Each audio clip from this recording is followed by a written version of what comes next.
As I travel around the world, one of the things that people most talk about is how busy they are.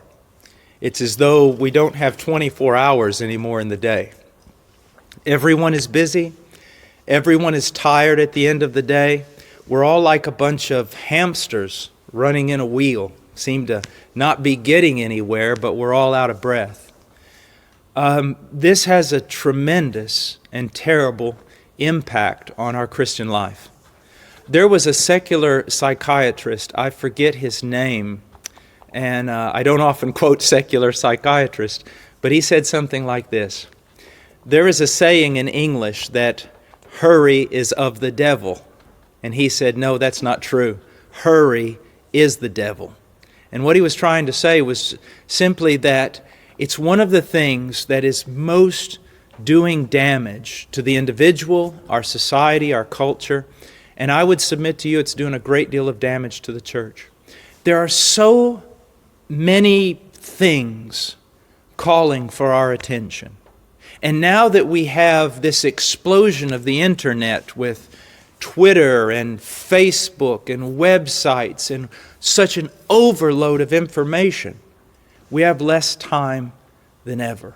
Less time than ever. And because people, now don't be offended, but because people are very egocentric and everyone wants to be a movie star, everyone now has their own Facebook page and their own Twitter account, and they're announcing to the world everything that they're doing, everything they are, and everything they believe. Now, some of that, I suppose, could be good, but a lot of it's just a waste of time. Now, the question is, since everyone is so busy, what can we do to affect this problem? Well, first of all, we need to realize something. That we are not called by God to do everything. We are called by God to do His will. So, if we're going to order our life, we must know what God's will is, and that is found in the Scriptures. You know, it seems like every question someone has, the answer is always this. Go back into the Scriptures, read the Word, and find out what He has to say. But the way I handle all of this, because it also affects me, is I set priorities. Hopefully they're not my priorities, but they're God's priority. What is my number one priority every day? Number one priority. I would have to say it is meeting with God. Spending time in the Word and spending time in prayer. Because it impacts my entire life. If I don't do it, I'm disobedient. And if I don't do it, I'm no good to anyone. Do you know Martin Luther said? He said one time, he goes, I am so busy today that if I do not pray 3 hours, I'm never going to get everything done. Now you see how different his attitude was? We say, we're so busy today we can't pray.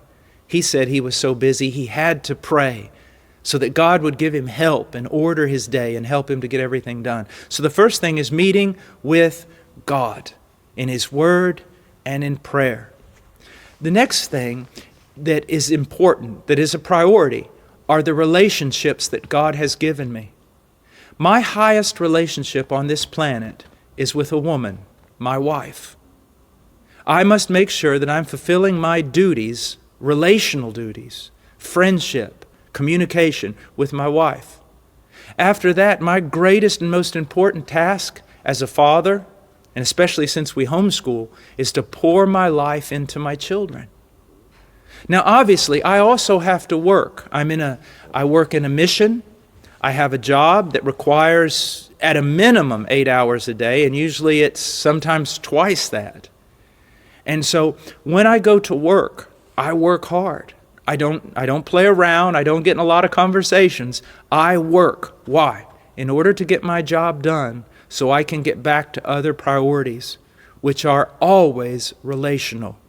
My relationship with God, my relationship with my family, my relationship with my brothers and sisters in Christ, and then my relationship with people who need Jesus Christ.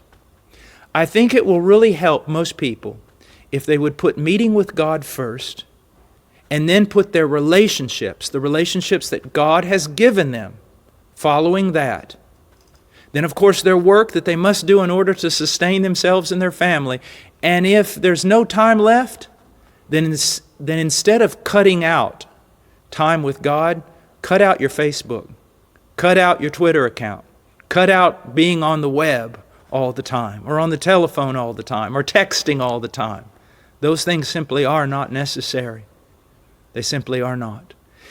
Here's something that I would like you to think about. God created us for a relationship with Him, but also horizontal relationships with others. On the day that I am about to die, and I'm laying on my deathbed, I will have many regrets if I have neglected the relationships that God has given me, especially with family and brothers and sisters in Christ.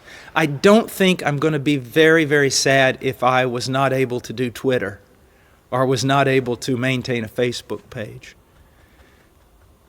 Get your priorities together, and you'll not have much problem with time.